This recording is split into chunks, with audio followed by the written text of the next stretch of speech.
یہ یاجوج اور ماجوج کا ذکر یہاں پر آیا اور اس کے بعد آئے گا سورۃ الانبیاء میں، اور وہاں پر ذکر ہے کہ تم قرب قیامت میں دیکھو گے کہ پہاڑوں سے وہ کثیر تعداد میں پھسلتے ہوئے آ رہے ہوں گے. ظاہر ہے وہ اتنی زیادہ تعداد میں ہوں گے، بلکہ بخاری مسلم میں تو آتا ہے کہ ہر 1000 میں سے 999 جہنمی اور 1 جنتی، اور وہ 999 جو ہے وہ اکثریت یاجوج اور ماجوج کی ہوگی.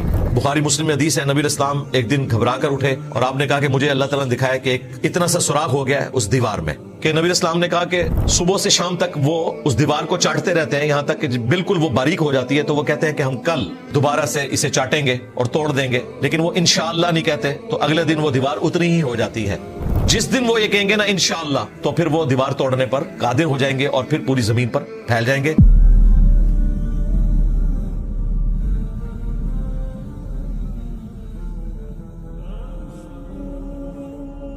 ذوالقرنین بادشاہ سے متعلق، جو اسپیسیفکلی یہودیوں کے لیے بہت رسپیکٹیبل پرسنالٹی تھے. ہمارے جو پرانے مفسرین ہیں انہیں اس بادشاہ سے متعلق صحیح علم نہیں تھا. یعنی آج سے 150 سال پہلے تک، جب تک کہ ذوالقرنین بادشاہ کا مجسمہ دریافت نہیں ہوا تھا ایران سے، اس وقت تک کسی کو نہیں پتا تھا کہ یہ ذوالقرنین بادشاہ کون ہے.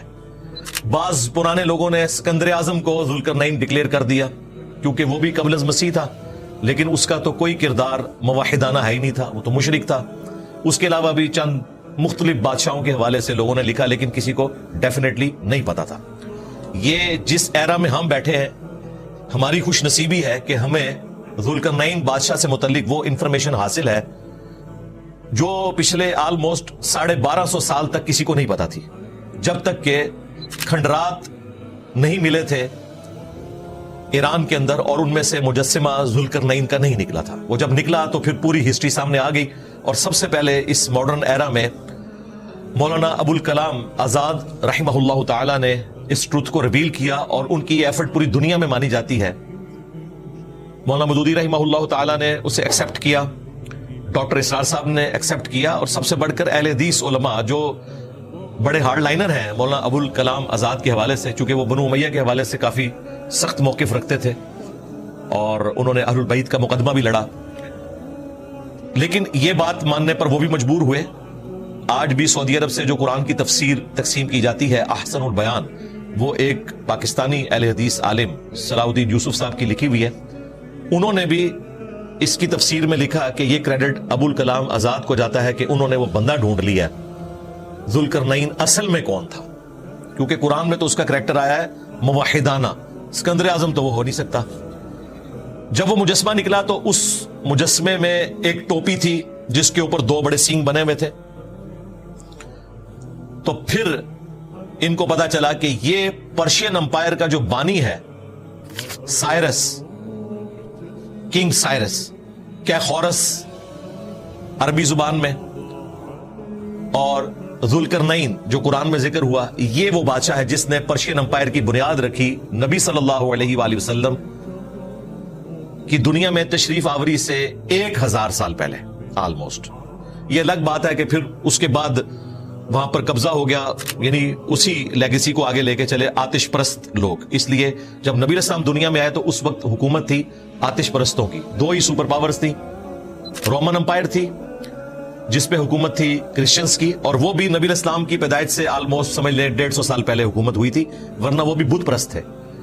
337 عیسوی میں کانسٹنٹائن بادشاہ تھا جس نے مرنے سے پہلے کرسچینٹی قبول کر لی، اور اس کے بیٹے کانسٹنٹائن 2 نے پھر قسطنطنیہ شہر بھی بنایا اور کرسچینٹی کو پوری رومن امپائر میں نافذ کر دیا، کیونکہ اس زمانے میں بادشاہ کا دین جو ہے وہ رعایا کا دین ہوتا تھا. اور پھر یہ ایک ٹسل شروع ہوگی، ایک طرف خدا کے ماننے والے تھے یعنی رومن امپائر، اور دوسری طرف آگ کی پوجا کرنے والے پرشین امپائر. لیکن پرشین امپائر کا سٹارٹ جو ہے وہ ایک مسلم بادشاہ کے ذریعے ہوا تھا جس نے اپنے جوانی کے عرصے میں کسی وقت کے پیغمبر کی صحبت کی ہوئی تھی، اور پھر اللہ تعالیٰ نے اسے فتوحات دی. اس کی سلطنت مشرق سے لے کر مغرب تک پھیلی ہوئی تھی. اسی وجہ سے وہ اپنے سر پر ایسی ٹوپی پہنتے تھے جس پہ 2 سینگ مینڈے کے لگے ہوئے تھے، جو 2 امپائرز کا سمبل تھے کہ مشرق سے لے کر مغرب تک. مشرق میں بلوچستان تک ان کی حکومت تھی، اور مغرب میں میڈیٹرینین سی، جسے آپ بحر روم کہتے ہیں، وہاں تک ان کی حکومت تھی، اور شمال میں ان کی حکومت کوکاف تک تھی. اتنی بڑی ان کی امپائر تھی. اور اس کے سمبل کے طور پر وہ 2 قرن والی ٹوپی پہنتے تھے. قرن کہتے ہیں سینگ کو، اسی کی وجہ سے ذوالقرنین، 2 سینگوں والا، یہ ان کا ایک آنری نیم تھا. بیسیکلی یہ سائرس شاہ یا کیخورس بادشاہ ہیں جنہوں نے پرشین امپائر کی بنیاد رکھی نبی الاسلام کی دنیا میں تشریف آوری سے آلموسٹ 1000 سال پہلے. تو یہ وہ بادشاہ ہے جس کی وجہ سے یہودیوں کو ایک نفع ملا. اور وہ نفع کیسے ملا؟ اسی لیے ان کے ہاں اس کی بڑی عزت تھی کہ جب پہلا زوال آیا، جو سورہ بنی اسرائیل کے سٹارٹ میں ہم نے ڈسکس کیا تھا کہ 2 عروج اور 2 زوال بنی اسرائیل پر آئے. پہلا زوال جب آیا تو نیبوکیڈ نظر، نمرود جو بادشاہ تھا، وہ بیبیلونیا میں، یعنی بابل جو شہر تھا وہاں عراق میں 1,33,000 یہودیوں کو غلام بنا کر لے گیا تھا، اور 1,33,000 یہودیوں کو اس نے یروشلم میں ایک دن میں شہید کر دیا. ظاہر اس وقت تو مسلمان ہی تھے، ہم شہید ہی ان کو کہیں گے، وہ کافر تو نہیں تھے. 1,33,000 یہودیوں کو قید میں رکھا، اور آلموسٹ ان کی یہ قید 125 سال تک چلی. اسی دوران ان میں انبیاء بھی پیدا ہوتے رہے، لیکن یہ غلامی کا دور تھا. اور پھر سیدنا عزیر علیہ السلام، جن کو اللہ تعالیٰ نے 100 سال کے لیے سلا دیا تھا اسی دوران، ان کی دعوت توبہ کی برکت سے اللہ تعالیٰ نے ان کی فریاد سنی، اور ذوالقرنین بادشاہ نے، جو اس وقت صرف ایران کا حاکم تھا، عراق پر حملہ کیا اور نیبوکڈ نظر کو قتل کر دیا. اور دشمن کا دشمن دوست ہوتا ہے. اسی نیبوکڈ نظر نے یہودیوں کو قید میں رکھا ہوا تھا، جس طرح کی غلامی بنی اسرائیل کاٹ رہے تھے فرعون کے انڈر، ان سے کام لیے جاتے تھے. اس نے ان کو آزاد کیا کہ ٹھیک ہے دوبارہ بیت المقدس چلے جاؤ اور اپنا ہیکل سلیمانی دوبارہ سے تعمیر کرو. پھر انہوں نے دوبارہ سے ہیکل سلیمانی تعمیر کیا، اور یہ ان کا پھر دوسرا عروج شروع ہوا، جس کا زوال پھر نبی الاسلام کی پیدائش سے آلموسٹ 500 سال پہلے 70 عیسوی میں ٹائٹس نے، جو رومن ایمپرر تھا بدھ پرست، اس نے یروشلم کو تباہ کیا اور ایک دیوار باقی چھوڑی جو ویلنگ وال آج تک موجود ہے. اور ڈائسپورا ان کا شروع ہوا انتشار. 1917 میں ان کو بالفور ڈکلیریشن ملی ورلڈ وار 1 کے بعد، اور پھر ورلڈ وار 2 کے بعد تو یورپ نے اپنے گناہوں کو دھونے کے لیے مسلمانوں پہ ان کو مسلط کر دیا اور فلسطین کا علاقہ دے دیا، اور آج اسرائیل کی ریاست قائم ہو چکی ہے، ورنہ ان پہ بڑا مشکل وقت تاریخ میں رہا ہے. تو یہ جو ذوالقرنین بادشاہ تھا، یہ ہیرو مانا جاتا تھا یہودیوں کے ہاں، کہ اس کی وجہ سے ان کا دوسرا عروج شروع ہوا، کیونکہ اس نے ان کو غلامی سے نجات دی. اسی لیے وہ نبی الاسلام سے سوال پوچھ رہے تھے کہ ذوالقرنین بادشاہ کے بارے میں آپ ہمیں بتائیں. یہ تو وہ پہلو تھا جو یہودیوں کے لیے امپورٹنٹ تھا. مسلمانوں کے اعتبار سے چونکہ اکثر آپ کو پتا ہے جدید جو محققین ہیں وہ تباہ آزمائی کرتے رہتے ہیں یاجوج اور ماجوج کے حوالے سے، تو ان کا ذکر بھی یہاں پر آئے گا. یہ 2 قومیں تھیں. حضرت نوح علیہ السلام کے 3 بیٹے تھے، چوتھا تو کافر تھا، وہ تو مارا گیا. 3 جو مسلمان تھے، حام، سام اور یافث. حام کی اولاد جو ہے وہ یہ آپ کو افریقن جو نظر آتے ہیں. سام کی اولاد یہ جو وسط ایشیا کے لوگ ہیں، عرب کے لوگ ہیں، ہم بھی اس میں شامل ہیں، یعنی جو ابراہیمی ہیں. حضرت ابراہیم علیہ السلام بھی سام کی اولاد سے تھے، نبی الاسلام بھی اور یہودی بھی. اسی لیے سیمیٹک کہا جاتا ہے. یہودیوں کے خلاف کوئی بھی مہم چلے کہتے ہیں یہ اینٹی سیمیٹک ہے، حالانکہ سیمیٹک ہم بھی ہیں، ہم بھی اولاد ہیں ماننے کے اعتبار سے بھی اور ویسے بھی. اور یافث جو ہے ان کی اولاد ہیں یہ چائنیز اور پلس گورے لوگ اور رشینز. یہ 3 بیٹوں سے آگے نسل چلی. یافث جو ہے اس کی اولاد میں 2 قبائل ہیں، یاجوج اور ماجوج، گوگ مگوگس ان کو انگلش میں کہا جاتا ہے. اور ان کے والے سے مختلف جو آج کل کے جدید مفکرین ہیں انہوں نے کہا کہ یہ جو چائنیز ہیں یہ وہ قومیں ہیں، کیونکہ یہ بھی اسی یافث کی اولاد میں سے ہیں. اور دوسرے یہ گورے بھی، تو دیکھیں یاجوج ماجوج کھل چکے ہیں. پہلے برٹش امپائر نے دنیا پہ حکومت کی، اب چائنا جو ہے وہ لیڈنگ اکانومی بننے جا رہا ہے. اس قسم کی تعویلات کرتے ہیں. ظاہر ہے یہ ان کی اپنی ایک سوچ ہے، میں بھی اس طریقے سے ہو، لیکن قرآن و سنت میں جو ہمیں بتایا گیا اس میں یہ فٹ ان بیٹھتا نہیں ہے. کیونکہ صحیح مسلم کے اندر جو تفصیلاً حدیث موجود ہے یاجوج ماجوج کے حوالے سے، ایک تو وہ حدیث ہے مشہور صحیح مسلم کی کہ قیامت کی 10 نشانی ہیں، ان میں سے ایک عیسی ابن مریم کا دنیا میں آنا ہے اور اس کے بعد یاجوج اور ماجوج 2 قوموں کا کھلنا ہے. اور دوسری جو مسلم شریف کی تفصیلاً حدیث ہے جس میں عیسی ابن مریم دجال کا قتل کریں گے, اس کے بعد یاجوج اور ماجوج کھول دیے جائیں گے اور وہ پوری زمین پر پھیل جائیں گے اور کوئی جگہ نہیں چھوڑیں گے جہاں سے گزریں گے, پانی پی جائیں گے, کھیتیاں برباد کر دیں گے, حتیٰ کہ مسلمانوں کو ان کے فتنے سے بچانا مشکل ہوگا. عیسی ابن مریم کو اللہ تعالیٰ وحی کے ذریعے بتائیں گے کہ آپ مسلمانوں کو لے کر کوئی طور پر چلے جائیں, وہ وہاں پر لے کے چلے جائیں گے, یہ باقی دنیا میں تباہی مچائیں گے. اور پھر عیسی ابن مریم دعا کریں گے, اس دعا کی برکت سے اللہ تعالیٰ ان کی گردنوں میں کوئی کیڑے پیدا فرمائے گا, کوئی وائرس ہوگا, وہ مارے جائیں گے اور پھر ان کی لاشوں سے زمین بھر جائے گی. پھر اللہ تعالیٰ کی طرف سے غیبی پرندے آئیں گے جو ان کی لاشوں کو اٹھا کر لے جائیں گے اور ان کے جو تیر ہیں وہ 7 سال تک مسلمان ایندھن کے طور پر استعمال کریں گے. یہ صحیح مسلم میں پوری تفصیلاً حدیث موجود ہے. اس سے تو یہ لگتا ہے کہ یہ قوم جو ہے وہ دجال کے قتل کے بعد کھولی جائے گی. اس کی بھی تعویل جدید مفکرین کرتے ہیں, وہ کہتے ہیں بالکل ایسا ہی ہونا ہے. پہلے یافس کی جو یہ اولاد ہے یورپین اور امریکن, ان کو مسلمان شکست دیں گے, دجال کو قتل کریں گے. چائنیز اس وقت تک نیوٹرل ہوں گے اور پھر چائنیز جو ہیں وہ پوری دنیا میں پھیل جائیں گے کیونکہ ان کی پالیسی ہے کہ وہ کسی سے جنگ نہیں لڑتے, لیکن اینڈ پہ یہ بھی نکلیں گے. اور دیکھیں چائنیز جو ہیں وہ کوئی چیز نہیں چھوڑتے, مگرمچھ ہے تو وہ کھا جاتے ہیں, مینڈک وہ کھا جاتے ہیں, سانپ وہ کھا جاتے ہیں. ان کے پاس بھی بڑے مضبوط دلائل موجود ہے اس کو کاؤنٹر کرنے کے لیے, کیونکہ ان کا دعویٰ یہ بھی ہے کہ اگر کوئی اس طرح کی دیوار ہے فزیکلی تو وہ تو گر چکی ہے جس کے بارے میں کلیم کرتے ہیں, اور اگر کوئی غیبی دیوار موجود ہے تو اس کے بارے میں تو ہمیں پتہ نہیں ہے. وہ کہتے ہیں وہ دیوار فزیکلی گر چکی اور یہ قومیں دوبارہ سے چڑھائی کر چکی. ان کا موقف یہ ہے. ہم اس میں کوئی تباہی نہیں کرتے. ویسے تو ہمیں تو دور دور تک فی الحال اس طرح کا کوئی فتنہ نظر نہیں آ رہا, اس لیے ہماری زندگی سے تو اس کا کوئی تعلق نہیں رہا. جب یہ فتنہ آئے گا تو وہ لوگ دیکھ لیں گے. دجال کے اوپر اتنی لوگ ویڈیوز ریکارڈ کرواتے ہیں اور سورۃ الکہف کے اوپر اتنا ٹائم لگاتے ہیں اور اس میں سے نکالتے کیا ہیں, اپنا لقمہ اس کے منہ میں ڈالتے ہیں. ہم نے تو واضح بتایا کہ صحیح مسلم میں حدیث ہے جو سورۃ الکہف کی پہلی 10 آیات حفظ کر لے گا دجال کے فتنے سے بچ جائے گا. اب نبی اسلام نے اس کو اس پہ بھی نہیں چھوڑا کہ حفظ سے مراد یہ ہے کہ اس کی کوئی تفسیر یاد ہو اور آپ نے جا کے علمی ڈسکشن کرنی ہے دجال سے, نہیں. وہ الگ سے صحیح مسلم میں ایک اور حدیث ہے کہ جب تم دجال کو اپنے سامنے پاؤ تو پہلی 10 آیات تلاوت کر دینا, تمہیں اللہ تعالیٰ اس فتنے سے بچا لے گا. تو اس لیے میں نے عرض کی تھی سورۃ الکہف کے سٹارٹ میں کہ روزانہ ان 10 آیات کی تلاوت کریں, آپ کو انشاءاللہ 10 دنوں میں یاد ہو جائیں گی, تو آپ اس فتنے سے بچ جائیں گے. باقی یہ جو لوگ تباہ آزمائی کرتے ہیں اور دجالی سسٹم کی بات کرتے ہیں وہ بھی الگ سے موجود ہے. دجال ایک پرسنالٹی کے طور پر بھی آنا ہے قرب قیامت میں. میں سٹارٹ میں اس کے اوپر تفصیلاً گفتگو کر چکا ہوں, آج تفصیل میں جانے کی ضرورت نہیں. آج کا ٹاپک ذوالقرنین بادشاہ, یعنی 2 قرن والا, 2 سینگوں والا. ان کے سر پہ سینگ نکلے نہیں ہوئے تھے بلکہ وہ ٹوپی ایسی پہنتے تھے اور وہ علامت ہوتی تھی ان کی اتنی بڑی امپائر کی. ان کا ذکر خیر ہونے جا رہا ہے. انہوں نے یاجوج اور ماجوج کے خلاف ایک دیوار بنائی تھی. اگر وہ دیوار وہی ہے جو کہ آج کل ہمیں آثار قدیمہ کے لوگ بتاتے ہیں تو اس کے کچھ کھنڈرات موجود ہیں. آلموسٹ وہ 50 میل لمبی تھی اور 10 فٹ چوڑی دیوار تھی اور تقریباً 30 فٹ تک وہ اونچی دیوار تھی. 2 طرف کوکاف کے پہاڑ تھے اور درمیان میں ایک تنگ گھاٹی تھی جس سے یاجوج اور ماجوج حملہ آور ہوتے تھے. اس گھاٹی کو بند کر دیا گیا اور اب وہ قید ہے. بخاری مسلم میں حدیث ہے نبی اسلام ایک دن گھبرا کر اٹھے اور آپ نے کہا کہ مجھے اللہ تعالیٰ نے دکھایا کہ ایک اتنا سا سوراخ ہو گیا ہے اس دیوار میں.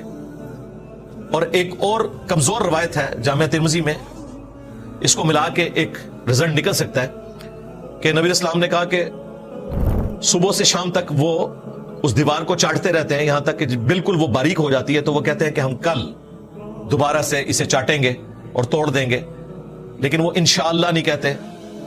تو اگلے دن وہ دیوار اتنی ہی ہو جاتی ہے. یہ روایت اگرچہ کمزور ہے لیکن فٹ ان بیٹھتی ہے بخاری مسلم کی اس حدیث میں. جس دن وہ یہ کہیں گے نا انشاءاللہ, تو پھر وہ دیوار توڑنے پر قادر ہو جائیں گے اور پھر پوری زمین پر پھیل جائیں گے. سورۃ الانبیاء میں بھی یاجوج اور ماجوج کا ذکر آگے چل کر آئے گا.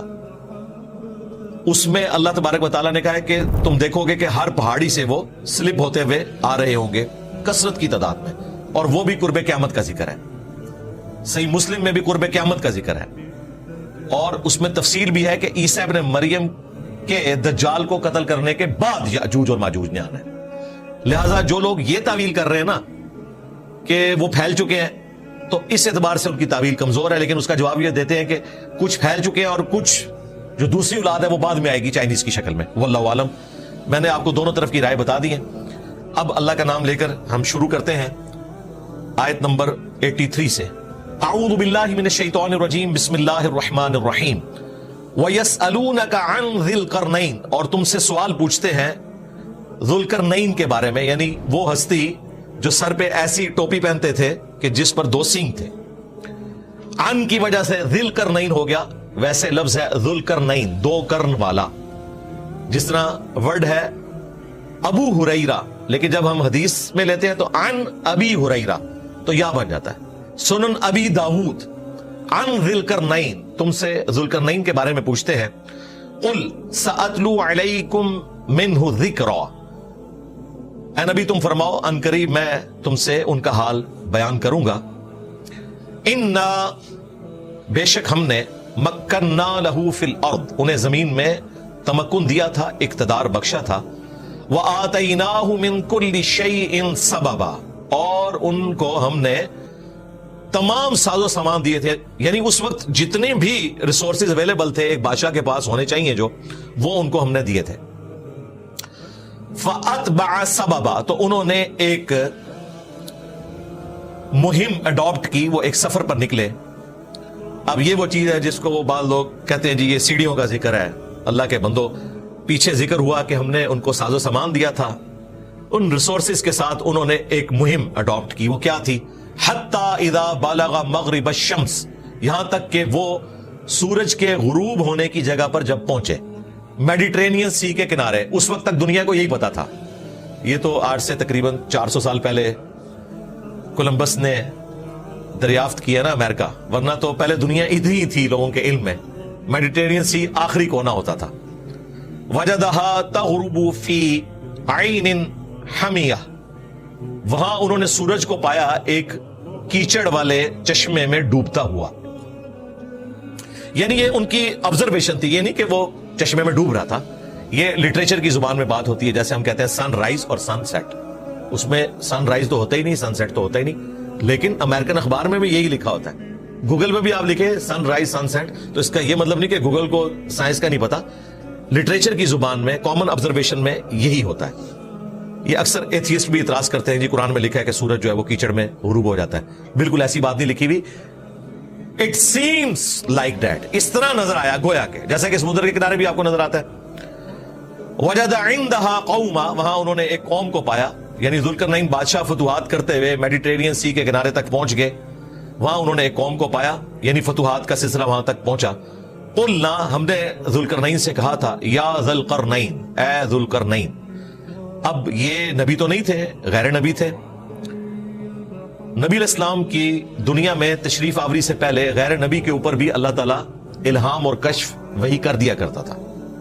یہ اسی کی ایک شکل ہے کہ اللہ تعالیٰ نے ان کے دل پر القاء کیا۔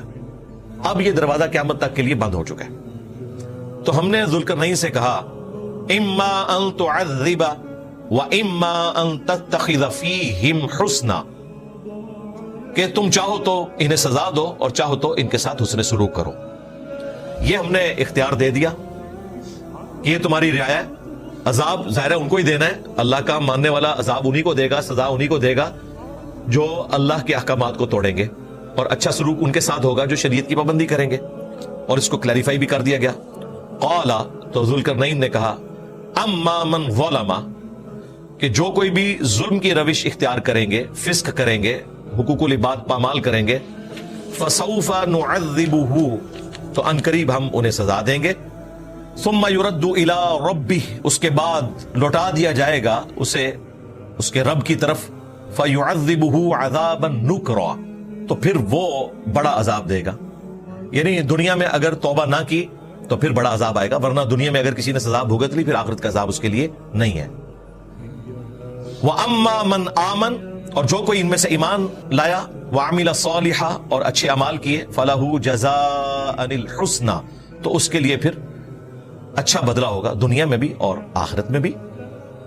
وَسَنَقُولُ لَهُ مِنْ أَمْرِنَا يُسْرًا، اور ہم اسے حکم دیں گے ایسے احکام بجا لانے کا جو آسان ہوں گے۔ دنیا میں بھی شریعت کی آسانی اس کے لیے ہوگی، اللہ تعالیٰ دنیا میں بھی حکومت کا حصے دار بھی اسے بنا دے گا اور آخرت بھی اس کے لیے ہوگی. تو یہ پہلی جو ان کی مہم تھی وہ مکمل ہوئی. اب دوسری مہم کا ذکر آ رہا ہے. ثم اتبع سببا, اس کے بعد انہوں نے ایک اور راستے پر سفر اختیار کیا. پہلے وہ ایکسٹریم ویسٹ تک گئے تھے, اب ایکسٹریم ایسٹ تک, یہاں تک پہنچے وہ, پاکستان کے بارڈر تک, خراسان تک. حتی اذا بلغ مطلع الشمس, یہاں تک کہ جب وہ سورج کے طلوع ہونے کی جگہ پر پہنچے. وجدها تطلع على قوم لم نجعل لهم من دونها سترا, تو وہ جب اس جگہ پر پہنچے جہاں سے سورج نکل رہا تھا تو انہوں نے وہاں ایسی قوم کو پایا کہ ان کے اور سورج کے درمیان کوئی ستر باقی نہیں تھا, کوئی پردہ نہیں تھا. یعنی یہ بلوچستان یہ پورا ایریا اگر آپ دیکھ لیں یہ پورا ریگستانی ایریا ہے, 3 ملکوں میں پھیلا ہوا, افغانستان, پاکستان اور ایران میں. تو ریگستان میں اگر یہ اوپن ایریا ہو تو پھر آپ کے اور سورج کے درمیان کوئی پردہ نہیں ہے. وہاں انہوں نے ایسی قوم کو پایا. این ممکن ہے ان کے پاس صرف وہی قبائلی جس طریقے سے جھونپڑیاں لگا کے رہتے ہیں اور ان کو سورج کی تپش کا سامنا کرنا پڑتا ہے, اس حالت میں انہوں نے پایا. کذالک, اور اسی طرح وقد احطنا بما لدیہ خبرا, اور ہم نے ہر اس چیز کا احاطہ کیا ہوا تھا جو اس کے پاس تھی, ہم نے اپنے علم سے اس کا احاطہ کیا ہوا تھا. یعنی ذوالقرنین کو جو کچھ ملا وہ اللہ تعالیٰ کے علم میں تھا, جتنی اس کو یہ کوالٹیز ملی. ثم اتبع سببا, اب یہ تیسرا سفر انہوں نے اختیار کیا. پہلے ایکسٹریم ویسٹ کی طرف یعنی مغرب کی طرف, پھر ایکسٹریم ایسٹ کی طرف جہاں تک وہ جا سکتے تھے, اور اس کے بعد اب شمال کی طرف, کوکاف کی طرف. تیسرا سفر انہوں نے اختیار کیا. حتی اذا بلغ بین السدین, یہاں تک کہ جب وہ 2 پہاڑوں کے درمیان پہنچے. وجد من دونہما قوما, تو وہاں انہوں نے ایک قوم کو پایا پہاڑوں کے پیچھے. لا یکادون یفقہون قولا, جو اس قسم کی گفتگو کرتے تھے جو یہ سمجھ نہیں سکتے تھے سوائے ایک گفتگو کے, وہ اشاروں کی زبان ہے. یعنی ان کی کوئی مشکل قسم کی زبان تھی جو سمجھ آنے والی نہیں تھی. بہرحال اشاروں کے ذریعے انہوں نے اپنی بات پہنچا لی. اور وہ کیسے پہنچائی؟ قالو, انہوں نے عرض کی, یا ذی القرنین, اے ذوالقرنین, ان یأجوج و مأجوج, بے شک جو یأجوج اور ماجوج 2 قومیں ہیں, مفسدون فی الارض, انہوں نے زمین میں بڑا فساد مچا رکھا ہے. فہل نجعل لک خرجا,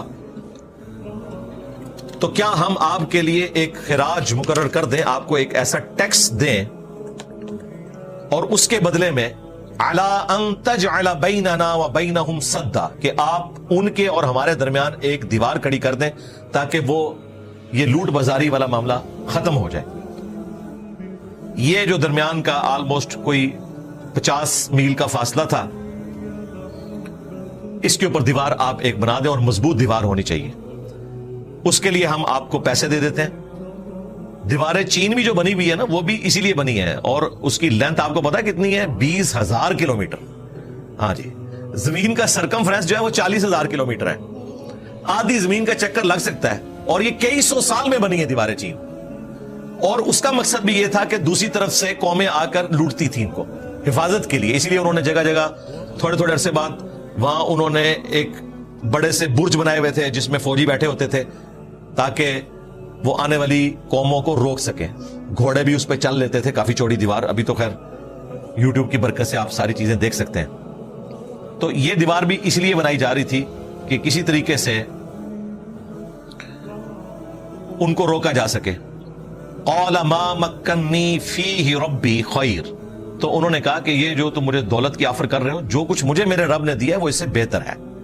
تم صرف مین پاور کے طور پر میری مدد کرو, اللہ نے دولت مجھے دی ہوئی ہے, میں اس کو مینج کر لوں گا, صرف یہ کام کرو. فَأَعِینُونِی بِقُوَّةٍ, پس تم جسمانی مشقت کے ساتھ میری مدد کرو, مین پاور مجھے دو. اجعل بینکم وبینہم ردما, تاکہ میں تمہارے ان کے درمیان ایک آڑ قائم کر دوں. اب حیران کن بات ہے کہ یہ جو آیت ہے نا, اس کا یہ ٹکڑا فَأَعِینُونِی بِقُوَّةٍ, اس سے ہمارے دین تصوف کے ماننے والے لوگوں نے غیر اللہ کی مدد ثابت کی ہوئی ہے.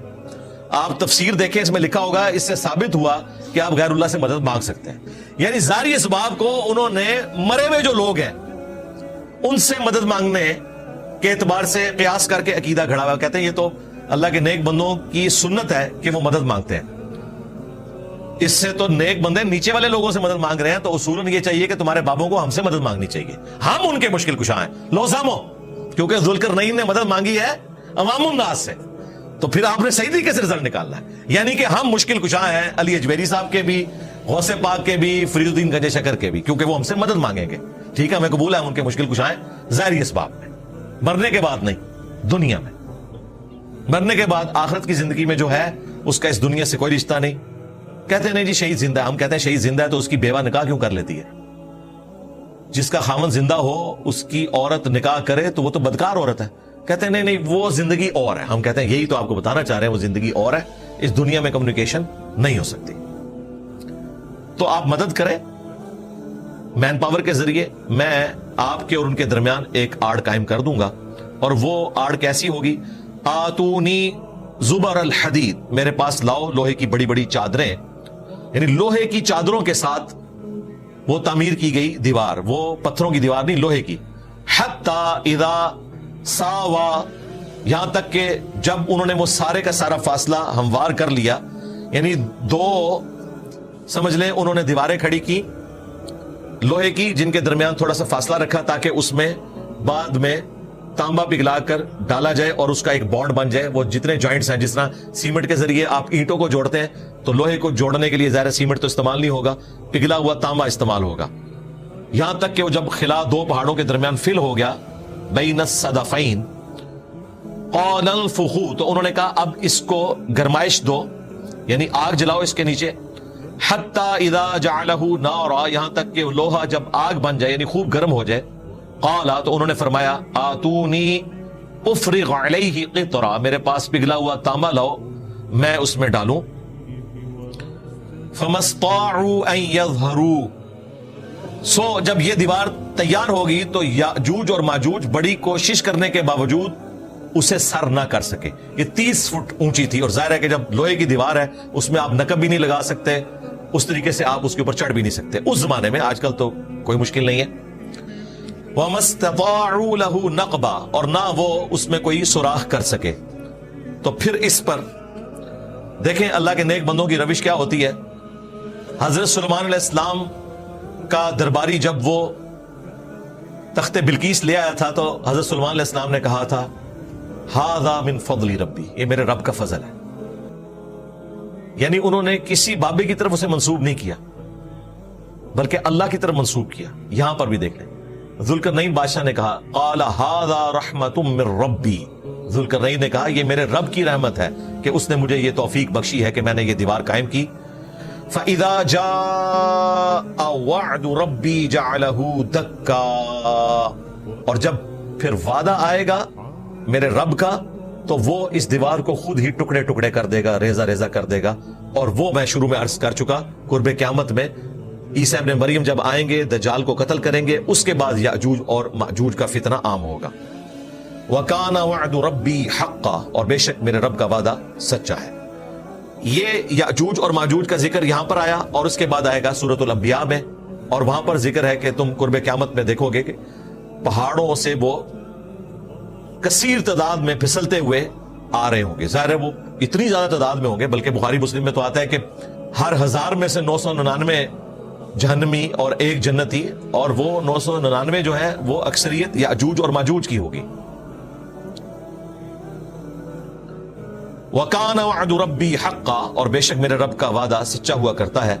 وَتَرَكْنَا بَعْضَهُمْ يَوْمَئِذٍ يَمُوجُ فِي بَعْضٍ، اور جب وہ دن آئیں گے یاجوج اور ماجوج کے کھلنے کے تو وہ موجوں کی طرح ایک دوسرے میں گھس جائیں گے، اور پھر اس کے بعد الٹیمیٹلی قیامت آ جائے گی، وَنُفِخَ فِي الصُّورِ، اور پھر پھونکا جائے گا سور، فَجَمَعْنَاهُمْ جَمْعًا، پھر ہم سب لوگوں کو جمع کر دیں گے، وَعَرَضْنَا جَهَنَّمَ، اور ہم اس دن ظاہر کر دیں گے جہنم کو، يَوْمَئِذٍ لِّلْكَافِرِينَ عَرْضًا، بالکل کافروں کے سامنے، ان کی نگاہوں کے سامنے۔ یہاں تو انکار کرتے ہیں نا وہ آخرت کا، قیامت کے دن سب کچھ ان کی نظروں کے سامنے آ جائے گا، جو سورہ قاف میں بھی آتا ہے کہ آج ہر چیز تیری نگاہوں کے سامنے آ گئی ہے، تیری نگاہ بڑی تیز ہے، ہم نے تیری نگاہ سے پردے ہٹا دیے۔ یہ وہ لوگ الذین کانت اعینہم فی غطاء عن ذکری، جن کی آنکھوں پر پردے پڑے ہوئے تھے میری یاد سے اس دنیا کی زندگی میں، یہ وہ لوگ ہیں۔ جن پہ وہ سارا حق واضح ہو جائے گا قیامت والے دن، لیکن اس دن کوئی فائدہ نہیں ہے. جو اس دنیا میں مانے گا اس کے لیے ہدایت ہے، آخرت کی کامیابی ہے. آخرت میں تو سب نے دیکھ کر مان لینا ہے. وَكَانُوا لَا يَسْتَطِيعُونَ السَّمْعَ، اور جو کلمہ حق سن بھی نہیں سکتے تھے دنیا میں، اب آخرت میں ہر چیز ان کے سامنے آ جائے گی اور یقیناً ان کا دل پکارے گا. اور قرآن پاک میں آیا کہ وہ تو اپنے شرک سے بھی انکار کر دیں گے، وہ کہیں گے ہم نے دنیا میں کبھی شرک کیے ہی نہیں ہے، وَلِعَاذُ بِاللَّهِ تَعَالَى.